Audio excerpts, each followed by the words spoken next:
Overriding का मतलब dominate करना। जैसे ये है सिंपल इनहेरिटेंस, है ना। मान लो ये क्लास ए है और ये क्लास बी ए क्लास को इनहेरिट कर रही है ना। ये बेस क्लास है और ये डिराइव क्लास है ना। अब मान लीजिए ए क्लास के अंदर कोई फंक्शन है, मान लीजिए एरिया। अगर इस बी क्लास में भी जो इनहेरिट करिए ए क्लास को, अगर इसके अंदर भी हम एरिया नाम का फंक्शन बना दें, सेम टाइप एंड सिग्नेचर वाला। देखिए टाइप और सिग्नेचर का मतलब है सेम नंबर ऑफ पैरामीटर्स और पैरामीटर्स का टाइप भी सेम हो। यानी अगर एरिया नाम का फंक्शन ए में है और बी क्लास जो इनहेरिट करी ए क्लास को, उसमें भी सेम टू सेम फंक्शन अगर डिफाइन कर दिया जाए तो इसको मेथड ओवरराइडिंग कहते हैं। ओवरराइडिंग क्यों? देखिए जब भी बी क्लास का ऑब्जेक्ट बनाया जाएगा और वो एरिया नाम का फंक्शन कॉल किया जाएगा। अब बी क्लास का ऑब्जेक्ट है, वो ए को भी इनहेरिट कर रहा है, तो बी क्लास के ऑब्जेक्ट को एरिया के दो कॉपीज मिल रही हैं। एक तो बेस क्लास का एरिया फंक्शन और बी क्लास का भी एरिया फंक्शन। कौन सा रन होगा? ऑब्वियसली बी क्लास वाला ही। तो यानी हम ये कहते हैं कि बी क्लास का जो एरिया फंक्शन है उसने डोमिनेट कर लिया ए क्लास के एरिया फंक्शन को। या टेक्निकल भाषा में कि बी क्लास के एरिया फंक्शन ने ओवरराइड कर दिया ए क्लास के एरिया फंक्शन को। यानी ए क्लास का यानी बेस क्लास का वो फंक्शन कभी रन नहीं होगा। देखिए अपन इसको प्रैक्टिकली समझते हैं। ये देखो मैंने एक प्रोग्राम बनाया है आपके लिए, अब गौर से देखिए। ये एक रेक्ट क्लास है, इसके अंदर दो फंक्शन है। एक सेट रेक्ट है जो वैल्यू असाइन कर रहा है एट्रीब्यूट्स को, vel1 और vel2 को। इसके अंदर फंक्शन है एरिया, ठीक है। अब ये क्लास ट्रायंगल है जो इनहेरिट करिए किस क्लास को? रेक्ट क्लास को, है ना। अब अगर हम ट्रायंगल क्लास के अंदर दूसरे फंक्शन बनाते हैं दूसरे नाम से तो कोई फर्क नहीं पड़ता। लेकिन अगर इस ट्रायंगल क्लास में आपने कोई भी ऐसा फंक्शन बनाया जो एग्जैक्टली सेम है बेस क्लास जैसा, वो मेथड ओवरराइड हो गया, है ना। देखिए इसके अंदर भी एक फंक्शन सेट टीआरजी, ठीक है, और एक फंक्शन एरिया। सेट टीआरजी तो इसमें है नहीं, लेकिन एरिया फंक्शन दोनों में सेम है।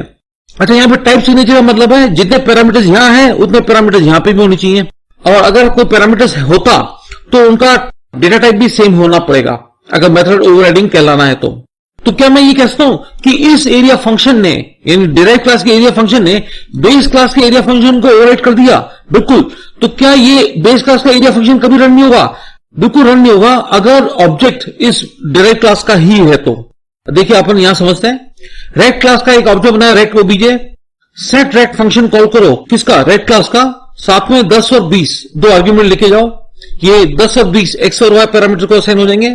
तो ये जो वैल्यूज एक्स और वाई पैरामीटर्स को असाइन हुई है वहां से वो vel1 और vel2 एट्रीब्यूट्स को असाइन हो जाएगा।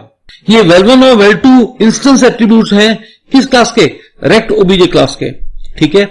Area of rectangle is call करो एरिया फंक्शन किसका? रेक्ट क्लास का। तो कर्सर यहां आएगा vel1 इंटू vel2 यानी ये 10 इंटू 20 200 आ जाएगा। इसमें तो कोई दिक्कत ही नहीं थी क्योंकि ऑब्जेक्ट भी रेक्ट क्लास का है। ओवरराइडिंग का यहां कंसेप्ट ही नहीं है। ओवरराइडिंग हमेशा इनहेरिटेंस में होती है। तो ओवरराइडिंग का असर देखना है तो इसको चीज को देखिए। आपने एक ऑब्जेक्ट बनाया टीआरजी ओबीजे किस क्लास का? ट्रायंगल क्लास का। तो ऑब्वियसली कंपाइलर आएगा और मान लेगा कि रेक्ट क्लास के दोनों फंक्शन इसको मिल गए टीआरजी ओबीजे को, और ये दो फंक्शन भी टीआरजी ओबीजे को मिल गए एक्सेस करने को। कंपाइलर नोट करेगा कि एरिया ना तो सेम है तो समझ जाएगा कि इसको ओवरराइड नहीं करना, ठीक है, इस फंक्शन को ओवरराइड करना है इससे, ठीक है जी। अब आपने सेट टीआरजी फंक्शन कॉल किया, ठीक है, 7 और 9 लेके जाओ। ये वैल्यू 7 और 9 ये जाके इस एक्स एंड वाई पैरामीटर को असाइन हो जाएंगी। अब हम कह रहे हैं कि आप सेट रेक्ट फंक्शन कॉल करो सुपर क्लास का। ऑब्वियसली सुपर क्लास वो है जिसको इनहेरिट किया जा रहा है, उसको बेस क्लास भी कहते हैं। तो अब देखो यानी कर्सर यहां से सेट रेक्ट फंक्शन पे जाएगा और ये जो वैल्यूज है 7 और 9 वो यहां से इस एक्स वाई पैरामीटर से होते हुए vel1 और vel2 एट्रीब्यूट्स को असाइन हो जाएंगे। ये vel1 और vel2 की वैल्यू 7 और 9 हो जाएगी। ये vel1 और vel2 इंस्टेंस एट्रीब्यूट है किस इंस्टेंस के? किस ऑब्जेक्ट के? इस टीआरजी ओबीजे के। ये मैं आपको बताना चाहता हूं कि आप बेस क्लास के किसी मेथड को कॉल कर सकते हैं। उसके दो तरीके हैं, या तो आप बेस क्लास का नाम लिखकर और फंक्शन नाम लिख दो, या फिर सुपर लिखकर और फंक्शन नाम लिख दो, ठीक है। बस एक शर्त है, जब आप क्लास का नाम लिखकर फंक्शन को कॉल कर रहे हैं तो सेल्फ लिखना जरूरी है। अगर आप सुपर लिखकर सुपर क्लास के किसी फंक्शन को कॉल कर रहे हैं तो सेल्फ लिखने की जरूरत नहीं है। अगर आप लिखेंगे तो एरर आएगा, ठीक है। तो vel1 और vel2 की वैल्यू 7 और 9 हो चुकी है। कर्सर यहां आएगा एरिया ऑफ ट्रायंगल इज और टीआरजी ओबीजे का एरिया फंक्शन कॉल करो। तो कर्सर यहां आएगा हाफ इंटू vel1 और vel2। vel1 और vel2 है 7 और 9, तो हाफ इंटू 7 इंटू 9 का जो रिजल्ट होगा वो यहां डिस्प्ले हो जाएगा, ठीक है। तो हम एरिया ऑफ ट्रायंगल भी निकाल रहे हैं एरिया ऑफ रेक्टेंगल भी निकाल रहे हैं, इसको मैं कॉपी कर रहा हूं स्क्वायर आईडी के अंदर। तो मुझे ये एरिया फंक्शन जो है ट्रायंगल के लिए एरिया फंक्शन मुझे दूसरा चाहिए, फॉर्मूला अलग है ट्रायंगल का, इसलिए ओवरराइट किया मैंने इसको।